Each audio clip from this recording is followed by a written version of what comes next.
Ya, baik. Soal keamanan di Papua kami akan bahas hal ini bersama narasumber kami ada anggota Komisi 1 DPR RI TB Hasanuddin yang bergabung dari luar studio. Selamat malam Pak TB, apa kabar? Apa kabar? Alhamdulillah sehat. Baik. Ya, baik. Pak TB, dengan terus bertambahnya korban baik masyarakat sipil maupun aparat terakhir jenderal korbannya dari TNI, apakah sudah sepantasnya status operasi pengamanan di Papua ditingkatkan Pak TB? Baik, saya akan ceritakan dulu ya.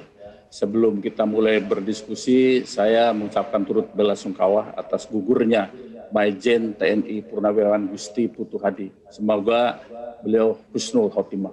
Ya. Kalau berbicara kelompok kriminal bersenjata, maka saya akan merefresh dulu soal OPM.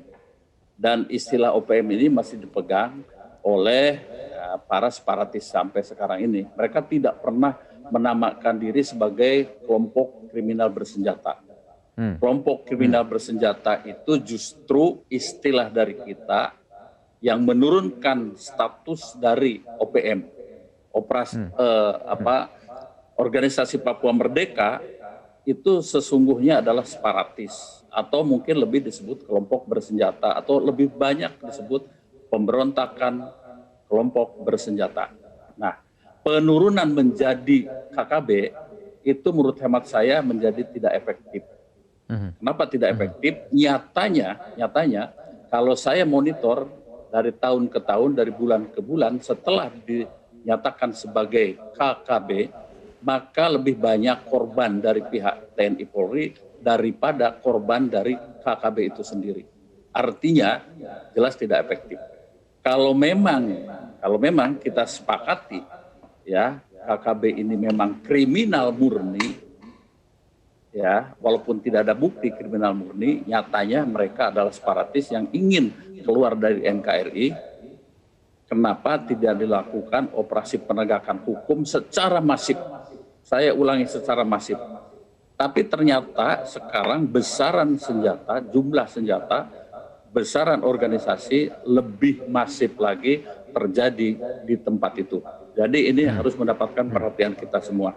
Oke, ya. Pak TB, artinya apakah Anda ingin mengatakan operasi yang dilakukan di Papua ini tertahan karena terminologi OPM tadi menjadi KKB, turun begitu derajatnya? Betul, ya betul. Karena apa? Ketika berbicara soal target, itu adalah KKB, maka dislokasi dan komposisi pasukan itu juga menjadi berbeda. Ya, itu.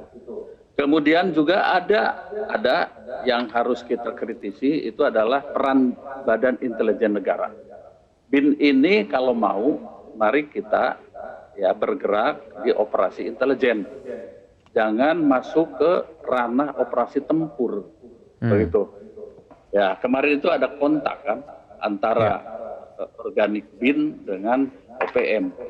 Dan itu kan menurut hemat saya sangat dikhawatirkan ya. Sesungguhnya kan lebih baik memilih operasi intelijen bukan operasi tempur. BIN itu perannya di sana ya. Kemudian saya ingin menyampaikan dulu ya, situasi di Papua itu sebetulnya ada 4 masalah yang harus kita waspadai ya. Itu ada di lingkungan masyarakat. Ya, berdasarkan hasil penelitian LIPI, ya, yang pertama itu ada persepsi soal referendum. Ini masih terjadi kontra. Sebagian masyarakat, terutama masyarakat yang lahir tahun-tahun itu, ya, dan ini dinyatakan belum selesai. Itu yang pertama, ya, ada persepsi. Yang kedua itu mau tidak mau, suka tidak suka, ada marginalisasi dan diskriminasi terhadap penduduk asli. Ini juga harus kita sadari. Walaupun sekarang sudah hampir tidak ada ya. Kemudian yang ketiga, ada semacam traumatis di lingkungan sebagian kecil masyarakat akibat pada era Orde Baru itu ada belasan operasi militer. Dan yang terakhir, poin yang keempat itu adalah gagalnya Otsus.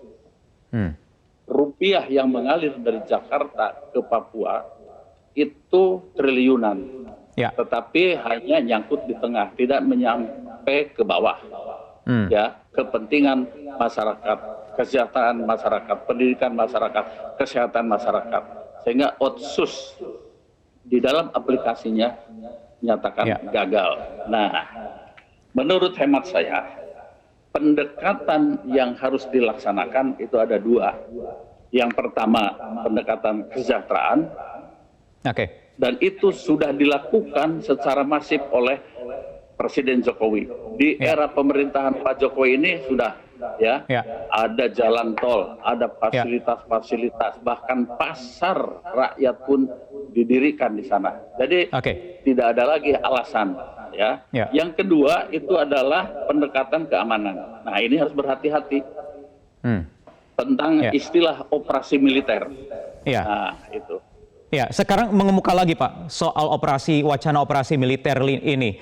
Tadi Anda katakan di poin ketiga adalah masyarakat di Papua masih ada efek traumatis di masa lalu soal operasi militer ini. Sementara dua pendekatan ini mau tidak mau juga harus ditempuh, soft approach dan juga hard approach di sektor keamanan ini. Bagaimana menyeimbangkannya yang semua bisa terakomodir di Papua?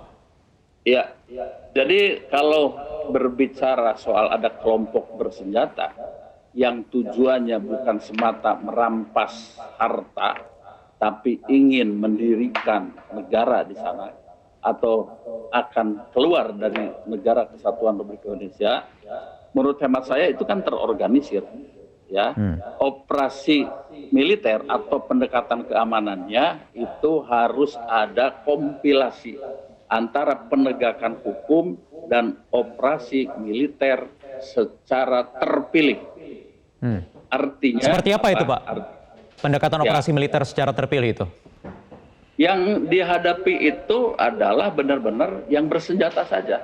Artinya ketika head to head, ketika prajurit-prajurit TNI Polri itu bertempur, yang dikejar itu adalah kelompok bersenjatanya. Itu yang paling penting. Dan ini memerlukan satuan-satuan yang memang memiliki kualifikasi tempur setingkat raider. Nah, itu ya. Lalu seperti apa bentuk operasinya? Menurut hemat saya, itu yang pertama operasi penggalangan. Ini penting, operasi penggalangan itu untuk menetralisir persepsi soal referendum dulu. Ya. Kemudian yang kedua juga melakukan pendekatan atau melakukan penggalangan terhadap masyarakat yang masih ada memendam traumatis itu. Nah, itu. Jadi ini harus ada operasi penggalangan yang dilakukan secara masif.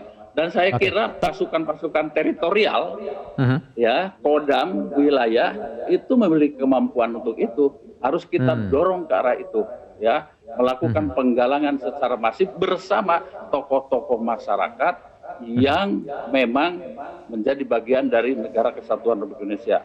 Itu, ya. Haruskah ini dilakukan secara paralel, Pak, dengan penegakan hukumnya? Atau satu-satu dulu bertahap, mengingat situasi di sana juga sekarang semakin tidak kondusif. Secara simultan harusnya dari kemarin. Kemudian harus dilakukan operasi intelijen.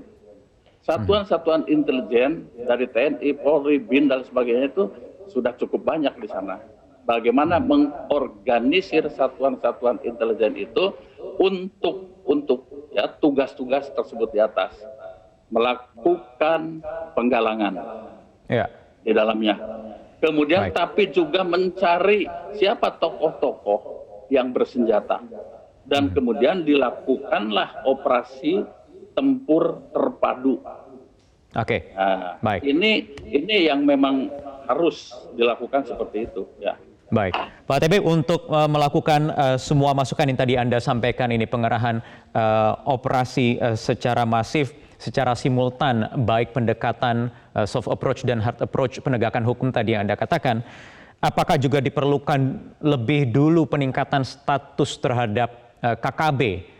Ada wacana juga untuk ditingkatkan menjadi kelompok teroris sehingga juga bisa mengerahkan pasukan dari TNI lebih masif lagi. Bagaimana? Saya kira begini, ya, dasar hukumnya sudah jelas lah. Di dalam Undang-Undang nomor 34 tahun 2004 soal TNI pasal 7 itu jelas siapa ranah teroris.